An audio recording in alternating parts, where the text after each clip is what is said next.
জুবিন গাৰ্গক ইয়াৰ পৰা এটা বেমাৰী মানুহক লৈ গৈছে, তাত গৈ পেলাই সেই মানুহটোক তেনেকৈ এৰি দিছে। যদি দায়িত্ব ল'ব নোৱাৰে তেতিয়াহ'লে অসমৰ এনেকুৱা সম্পদটোক লৈ যোৱাৰ সাহস আপোনাক কোনে দিলে? আপোনাৰ বাপেকে দিছে নেকি? কোনে দিছে আপোনাক সাহস? তেতিয়াহ'লে আমি এইটো কথা সকীয়াই দিব বিচাৰিছো আৰু বাৰে বাৰে ক'ব বিচাৰিছো যে এই মানুহটোক ৰক্ষণাবেক্ষণ দিয়াৰ অলপ মানুহ চেষ্টা নকৰিব। এয়া আমাৰ শেষ সকিয়নি। আৰু এটা কথা আমি চৰকাৰ প্ৰশাসনক আমি সকীয়াই দিব বিচাৰিছো যে এই শ্যামকানু মহন্তৰ বিৰুদ্ধে কোনেও যাতে ৰক্ষণাবেক্ষণ দিয়াৰ অকণমানো ক্ষুদ্ৰতম প্ৰয়াস নকৰে।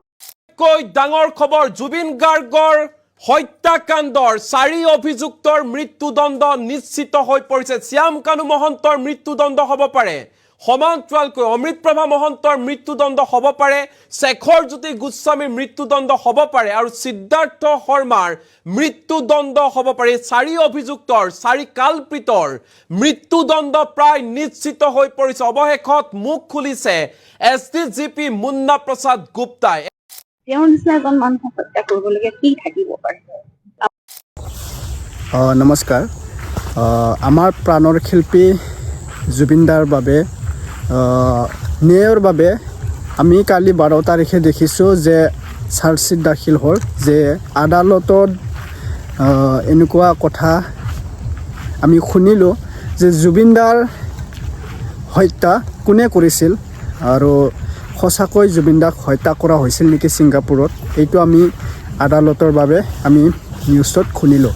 ঠিক আছে, এতিয়া সকলোৱে আমি দাবী উঠাব লাগিব যে জুবিনদাক হত্যা কৰাকে যেনেকৈ শ্যামকানু, সিদ্ধাৰ্থ শৰ্মা সেইবিলাকক কেনেকৈ শাস্তি দিব লাগে। কোনোবাই কৈ আছে যে ফাঁচি দিব লাগে আৰু কোনোবাই কৈ আছে জিন্দাগীৰ কাৰণে কাৰাগাৰত জেলত থ'বলৈ লাগে।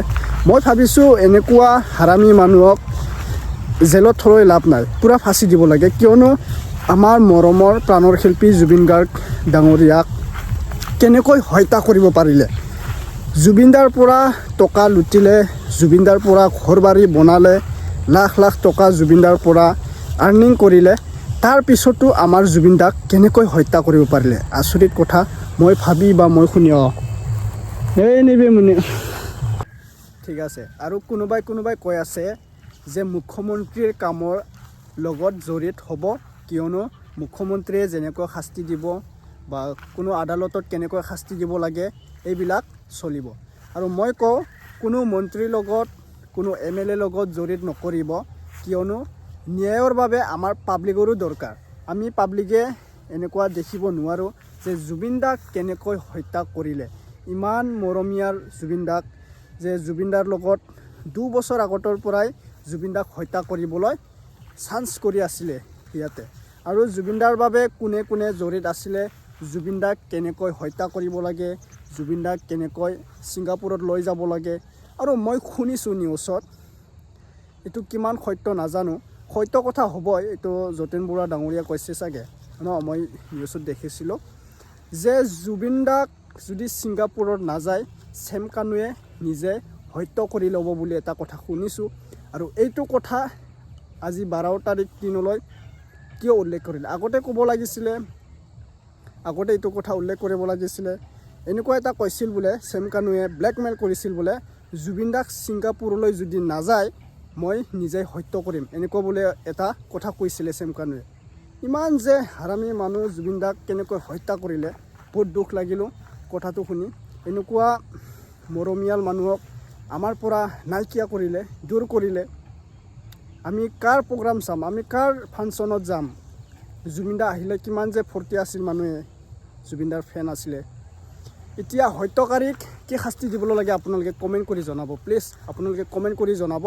আৰু সকলোৱে কৈ আছে, মই কালি মানে এটা ভিডিঅ' বনাইছিলোঁ যে কৈ আছে এইটো ফাঁচীৰ শাস্তি দিবলৈ লাগে বুলি, আপোনালোকে কমেণ্ট কৰি জনাব দেই। তেতিয়াহ'লে আপোনালোকে চাই লোৱা আদালতত কি কথা পাতিলে আৰু আমাৰ গৰিমা বৌ জুবিন গাৰ্গৰ ৱাইফ কি কথা ক'লে, কেনেকৈ হত্যা কৰিলে, এইটোৰ কথা দুখেৰে এটা আলোচনা কৰিছে, আপোনালোকে চাই ল'ব। পোনপ্ৰথমে মোৰ চেনেলত স্বাগতম জনালোঁ বন্ধুসকল।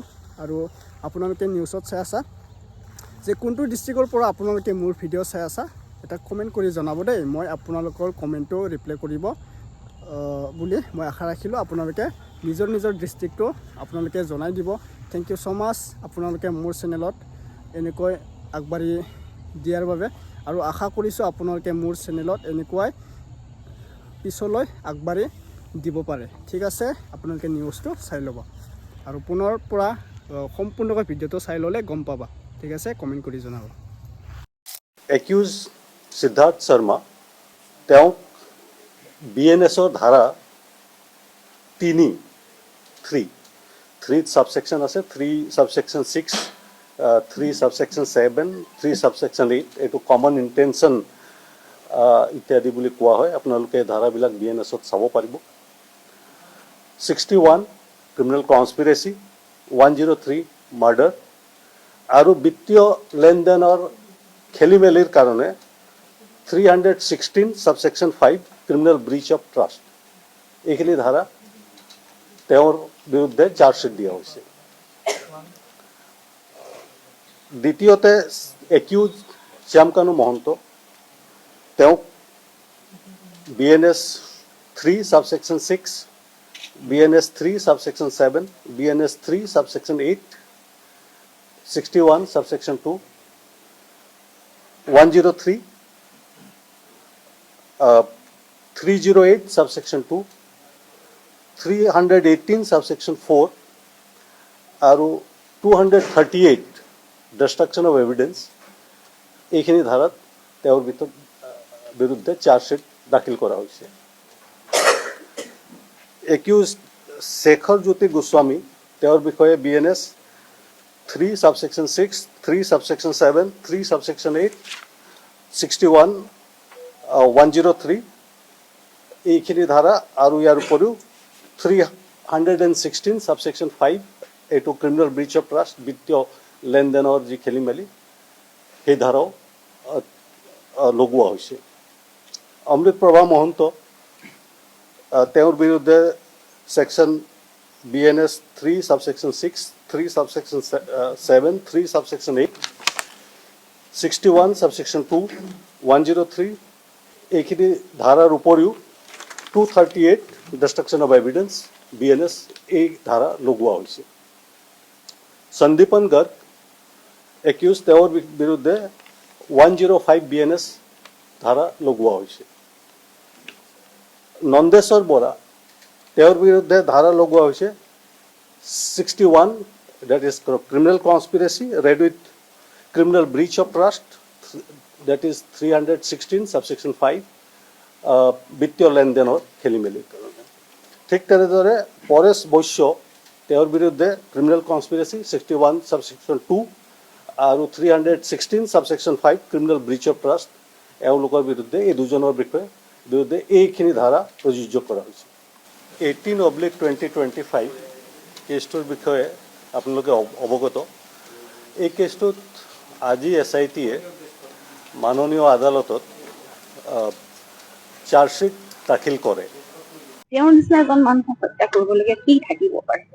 আমাৰ ঘৰখন থানবান হ'ল, গোটেই অসমৰ ৰাইজে এই বস্তুটো সেয়াই বিচাৰি আছে যে কেনেকে জুবিন গাৰ্গৰ দৰে এটা সত্তা এনেকে নোহোৱা হৈ যাব পাৰে। গতিকে তেওঁৰ নিচিনা এজন মানুহক হত্যা কৰিবলগীয়া কি থাকিব পাৰে? চবটো খুলি সম্পূৰ্ণ নিজক উদঙাই সকলোখিনি দেখোন দিয়ে আছিল মানুহজনে, তাৰপিছতো এনেকুৱা এটা ষ্টেপ কিয় ল'ব লগা হ'ল? গতিকে এতিয়া দুখীয়া শাস্তি পাওক, সেয়াই আমাৰ কামনা। প্ৰতিজন দুখীয়ে কঠোৰতকৈ কঠোৰতম শাস্তি পাব লাগে, সেইটোৱে আমাৰ কাম্য, আৰু ন্যায় ব্যৱস্থাটো খুব ভাল হ'ব বুলি আমি ভাবিছোৱে। কোনো সাৰি যাব নালাগে, আৰু সেই তদন্ত ব্যৱস্থাৰ ওপৰতো আমাৰ আস্থা আছিল, আৰু আমাৰ দেশৰ আইনৰ ওপৰত, আমাৰ ন্যায় ব্যৱস্থাৰ ওপৰতো সমানেই আস্থা আছে। গতিকে সেইখিনি হ'ব বুলি আমি আশা কৰিছো। আৰু তাতে আজি মাননীয় মুখ্যমন্ত্ৰী মহোদয়ে কৈছে যে ফাষ্ট ট্ৰেক আদালতৰ কথা তেওঁলোকে হাইকোৰ্টত এপিল কৰিব। গতিকে সেইখিনি আমিও সকলোৱে বিচাৰিছো, ৰাইজেও বিচাৰিছে, আমি পৰিয়ালৰ ফালৰ পৰাও বিচাৰিছো, যিমান সোনকালে পাৰে সেই ন্যায় প্ৰক্ৰিয়াটো আৰম্ভ হওক আৰু ভালকে পৰিচালিত হওক, আৰু এটা মীমাংসা যাতে আমি সোনকালে পাব পাৰো। আৰু পুনৰবাৰ কৈছো, দুখীয়ে কঠোৰতকৈ কঠোৰতম শাস্তি পাব লাগিব। আমাৰ গোটেই মানে